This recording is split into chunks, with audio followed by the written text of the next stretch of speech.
जय हिंद स्टूडेंट्स, नमः संस्कृताय। एडुफेस चैनल में आप लोगों का स्वागत है। स्टूडेंट्स, अभी क्लास 10th का जो 2022-23 का सिलेबस है, इसमें हम लोग समास कर रहे हैं संस्कृत में, ठीक है ना। समास में हम लोगों का अव्ययीभाव समास, तत्पुरुष समास, है ना, ये दोनों कंप्लीट हो चुका है। और आज हम लोग करने जा रहे हैं, देख रहे हैं, बहुव्रीहि समास। ठीक है, बहुव्रीहि समास। बहुव्रीहि समास बिल्कुल ही बाकी दोनों अभी जो पढ़े हैं, नहीं पढ़े होंगे तो देख लेंगे, समझ जाएंगे, क्योंकि समास से 4 नंबर का आपका क्वेश्चन आता है और ये 4 नंबर थोड़ा सा प्रयास यदि आप करते हैं तो आपका कंप्लीट हो जाएगा। ठीक है ना। इसमें हाँ, यदि आप नहीं पढ़े हैं तो बहुत भारी है, समझ में ही नहीं आएगा बिल्कुल समास में, क्योंकि इसमें 2 तरह से प्रश्न आते हैं, समस्त पद लिखें या समासिक विग्रह करें। विग्रह करना होता है समस्त पद का ना, और ऑप्शनल है, ऑप्शन दिया रहेगा, उस ऑप्शन में आपको टिक लगाना होगा कौन सही ऑप्शन है। तो अव्ययीभाव और तत्पुरुष के बाद आज बहुव्रीहि, और इसके बाद एक और है द्वंद्व समास। बार बार आपको हम बताते हैं, प्लस सिलेबस एकदम माइंड में आपको रहना चाहिए, केवल संस्कृत का ही नहीं, सभी सब्जेक्ट का, मैथ, साइंस, एसएसटी, इंग्लिश, जो भी है, वो क्या पढ़ना है, क्या हमारा सिलेबस है, पोर्शन है, ये आपको याद होना चाहिए। ठीक है, तो स्टार्ट करते हैं हम लोग। बहुव्रीहि समास। बहुव्रीहि समास ये विशेष्य और विशेषण का होता है। ठीक है, इसके विग्रह पर आपका निर्भर करता है कि कौन समास होगा। विग्रह है ना, विशेष विशेषण समझते हैं।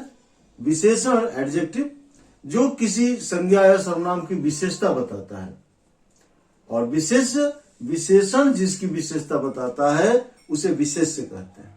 ठीक है ना। तो विशेषण और विशेष्य, जैसे पीला कपड़ा, तो यदि आप पीला कपड़ा करते हैं तो कर्मधारय समास हो जाएगा। और यदि विग्रह में आप करते हैं कि पीला है कपड़ा जिसका वह है, अर्थात भगवान कृष्ण, विष्णु, तो ये हो जाएगा बहुव्रीहि समास। विग्रह पर निर्भर करता है। हाँ, एक चीज और है कि समस्त पद जो रहता है, हालांकि कर्मधारय तो आपका आ ही नहीं रहा है, पोर्शन में नहीं है कर्मधारय, इसलिए कोई कंफ्यूजन नहीं है। अदरवाइज अगर पीताम्बरम रहेगा, नपुंसक लिंग में समस्त पद रहेगा, तो हो जाएगा कर्मधारय, और पीताम्बरः रहेगा तो हो जाएगा बहुव्रीहि। विग्रह उसी के हिसाब से हम लोग करते हैं। कर्मधारय और बहुव्रीहि एक समान, उसमें भी विशेष विशेषण होता है, इसमें विशेष विशेषण होता है। तो बहुव्रीहि समास में किसका प्रधान होता है? देखिए, इस समास में नोट कर लेंगे, इस समास में अन्य पद की प्रधानता होती है। अन्य पद मतलब न प्रथम पद न द्वितीय पद, अन्य पद की प्रधानता होती है। प्रधानता होती है माने अन्य पद प्रधान होता है। पीला और कपड़ा, पीत और अंबर ना, तो पीला विशेषण हो गया और अंबर कपड़ा हो गया, और दोनों मिलकर पीताम्बरः बना, तो पीताम्बरः मतलब भगवान कृष्ण।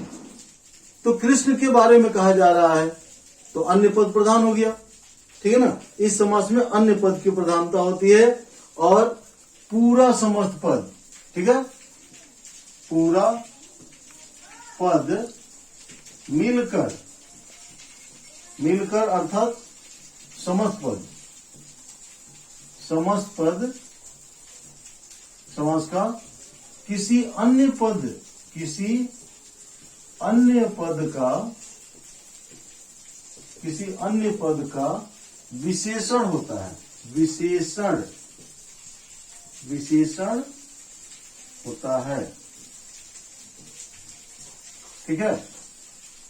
और इसमें जो है समस्त पद में जो आप लिंक करेंगे वो विग्रह के अनुसार ना, इसका जो है अन्य पद, अन्य पद के, अन्य पद के लिंग के अनुसार, लिंग पुरुष के अनुसार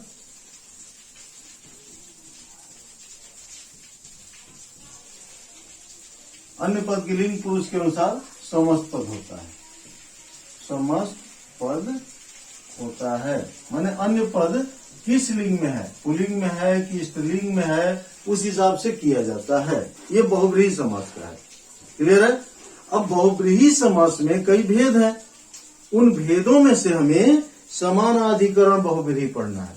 समानाधिकरण और व्यधिकरण, ठीक है ना, और भी है, लेकिन हमें मध्यम पद लोपी बहुव्रीहि है, ठीक है ना, नैयम बहुव्रीहि, बहुव्रीहि नैयम भी बहुव्रीहि में ही आता है। तो हमें उनमें से केवल समानाधिकरण, इस बार का जो 22-23 का सिलेबस है इसमें समानाधिकरण बहुव्रीहि पढ़ना है, ठीक है ना। समानाधिकरण,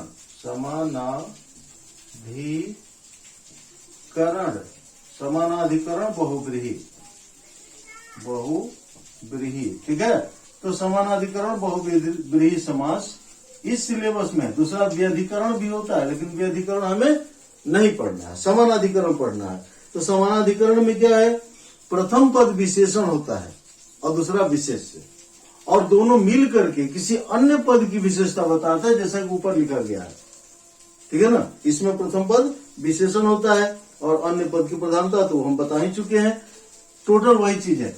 अब इसमें जैसे देख लेंगे, जो ऊपर लिखे हैं वही यहाँ पर है बहुव्रीहि में। प्रथम पद लिख ही दे रहे हैं, प्रथम पद विशेषण होता है, विशेषण, और अंतिम पद या द्वितीय कहिए, ठीक है ना, अंतिम पद विशेष्य होता है। विशेष्य माने जिसकी विशेषता बताई जाती है, विशेष्य होता है। तथा समस्त पद मतलब प्रथम द्वितीय दोनों मिलकर के, समस्त पद और विग्रह पहले ही बताया है। समस्त पद किसी अन्य पद की विशेषता बताता है, किसी अन्य पद की विशेषता बताता है, विशेषता बताता है। क्लियर है। विशेष विशेषण देख लीजिएगा, है ना, विशेषता बता रहा है और विशेष माने जिसकी विशेषता बताया जा रहा है, और दोनों मिल करके किसी अन्य पद की विशेषता बताएगा, कोई दूसरे का बताएगा। जैसे एग्जाम्पल, जैसे, और यही जैसे ही मेन है, ये जो है ऊपर ओनली फॉर नॉलेज, केवल जानकारी के लिए, ये डिफाइन लिखने को आपको नहीं आता है, इस समास में क्या होता है नहीं आता है ना। विशेष है कि विशेषण ये नहीं पूछा जाता है, बस समस्त पद दिया रहेगा उसका आप विग्रह करेंगे, या विग्रह दिया रहेगा उसका समस्त पद करेंगे, ठीक है ना। जैसे में पीताम्बरः, पीताम्बरः, ठीक है, पीताम्बरः का विग्रह क्या करेंगे, पीतम अंबरम, पीतम अंबरम यस्य, यस्य स, पीतम अंबरम यस्य स, ठीक है, ये हो गया आपका पीताम्बरः। इसी तरह श्वेतांबरा, श्वेतांबरा, अब देखिए यहां आ गया आपका स्त्रीलिंग हो गया, श्वेतांबरा, आकारांत आ गया, आ गया जैसे लता, बालिका, सेना, कन्या ना, तो आकारांत स्त्रीलिंग हो गया। तो श्वेत अंबरा है, अंबर यहां भी है, तो श्वेतम, श्वेतम अंबरम, अंबरम यस्या, यस्या सा, ओके। अब यहां सा हो जाएगा चूंकि स्त्रीलिंग है, ठीक है ना, स्त्रीलिंग में आ गया श्वेतांबरा, तो श्वेतम अंबरम यस्या सा, ठीक है। हाँ, एक चीज देखिएगा, हो सकता है वो तो ऑप्शनल रहता है, जैसे भी लिखा हो या आपको लिखना हो, दोनों साइड से आपको मिल जाएगा, ये लिखा रहेगा ये करना होगा समस्त पद, और समस्त पद लिखा होगा तो विग्रह करना होगा, वो भी 4 गो ऑप्शन में रहेगा, सही आपको चुनना है। यहां देखिए कि पीतम अंबरम, तो पीतम में हमने क्या किया, महलंत, और अंबरम में अनुस्वार कर दिए। यहां आप महलंत भी लिख सकते हैं, लेकिन यहां अनुस्वार नहीं लिख सकते, कारण हम पहले ही बताया आपको कि यदि म, पदांत म के बाद यदि कोई स्वर वर्ण हो तो उस म का अनुस्वार नहीं होता है। अगर अंत में म है, हलंत आधा म, और उसके बाद यदि कोई स्वर वर्ण आ जाए तो इस म का अनुस्वार नहीं करेंगे, वो गलत माना जाता है राइटिंग में, ठीक है ना। तो इसके लिए यहाँ पर पीतम में त के ऊपर अनुस्वार नहीं किए हैं, मालम किए हैं, और अंबरम में चूंकि बाद में यह है, स्वर नहीं है, तो अनुस्वार कर दिए। यदि महलंत भी लिखेंगे तो गलती नहीं होगा। पीतम अंबरम यस्य स। उसी तरह स्त्रीलिंग में हो गया, ठीक है ना। जितेंद्रिय, जितेंद्रिय, जितेंद्र नाम होता है ना, जितेंद्रिय। तो अब इसमें जीत लिया गया है, वह अर्थ भी करेंगे। इसके पहले भी हम बताए हैं आपको कि जो समस्त पद होता है इसका अर्थ कर लेंगे, हिंदी कर लेंगे तो ज्यादा आपको क्लियर हो जाएगा कि कैसे हमको विग्रह करना है। तो इंद्रियों को जीत लिया गया है, जीतने वाला माने जिसके द्वारा इंद्रियों को जीत लिया गया। और वहां पर क्या आ रहा है, पीला है कपड़ा जिसका, पीला है अंबर जिसका, माने कपड़ा वस्त्र। यह सफेद है अंबर जिसका, है ना, जिसके द्वारा नहीं होगा। सफेद है कपड़ा जिसके द्वारा नहीं होगा, जिसका ही होगा। और पीला है कपड़ा जिसके द्वारा या जिससे नहीं होगा, जिसका ही होगा, तो षष्ठी लगाया गया है। लेकिन यहां पर है जितेंद्रिय, मतलब कि जितानि इंद्रियानि, इंद्रियों को जीत लिया गया है। अब इंद्रिय चूंकि एक तो है नहीं, 5 इंद्रिय हैं, कर्मेंद्रिय और 5 ज्ञानेन्द्रिय, 10 इंद्रियों को जिसने जीत लिया हो ना, उसको जितेंद्रिय कहते हैं। तो ये हो जाएगा आपका जितानी, क्योंकि बहुवचन में अब लिखेंगे। जितानी फलम फले फलानी होता है, इससे पहले बताया ना पीतम है, तो उसी तरह जितानी इंद्रियाणी, इंद्रियाणी, जितानी इंद्रियाणी माने इंद्रियों को जीत लिया गया। ये ना अब लिखेंगे यहां पर, ये ना माने जिसके द्वारा, ये ना स, जिसके द्वारा इंद्रियों को जीत लिया गया है वह। अब यहां कंफ्यूजन आपको होगा कि यहां सर यस्या लिखे और यहां ये ना लिखे, यहां यस्य लिखे। अब ये तीनों का अंतर जस्ट अभी बताए हैं, वंस अगेन एक बार फिर से आपको समझा दे रहे हैं। पहले भी बताए थे कि बहुब्रीहि समास में थोड़ा सा एक्स्ट्रा आपको दिमाग लगाना होगा, थोड़ा समझना होगा विशेष रूप से। तो यहाँ यस्य इसलिए लिखे हैं कि ये पुलिंग है। देखिए पीताम्बरः पुलिंग है, तो यत शब्द का रूप होगा यह यौ ये यम यौ यान ये न याभ्याम यही यस्मै याभ्याम येभ्य, ठीक है ना। यस्मात् याभ्याम येभ्य यस्य ययो येषाम और यस्मिन ययो येषु, पूरा सप्तमी तक रूप बता दिया आपको। तो यहाँ यस्य होगा जिसका, चूंकि पुलिंग है, और स्त्रीलिंग में लता पर रूप चलेगा, बालिका लता, है ना। तो उसमें होता है लता या, पंचमी और षष्ठी दोनों। लता या बालक का रूप आपको बता चुके हैं, लता का रूप बताना है, बालिका के रूप में कर लिया जाएगा या लता कर लीजिए। लता मीन्स मालूम है क्या होता है, अक्सर समझते हैं हम लोग स्टूडेंट्स या कुछ टीचर भी, मैं भी समझता था पहले ये चीज कि लता किसी लड़की का नाम है, जैसे लता मंगेशकर। लेकिन नहीं, लता मीन्स होता है लत्तर, जो पेड़ पर चढ़ता है पकड़ करके ना, कद्दू का सेम का जो लत्तर होता है वो लता होता है, लता पत्र, ठीक है। इसलिए हो गया। अब यहां पर ये ना आ गया, देखिए ये ना क्यों आया, जिसके द्वारा, देखिए जितेंद्रिय है तो जिसके द्वारा इंद्रियों को जीता गया, तो के द्वारा या से, कारण से होता है या से द्वारा, तृतीय विभक्ति है, तो इसलिए तृतीय विभक्ति का यहां प्रयोग किया गया है कि जितानि इंद्रियाणि येन सह, जिसके द्वारा इंद्रियों को जीत लिया गया है। यस है थोड़ा सा चेंजिंग। अब इसी में है कृत कार्य, कृत, देखिए कृत कार्य, कृत कार्य,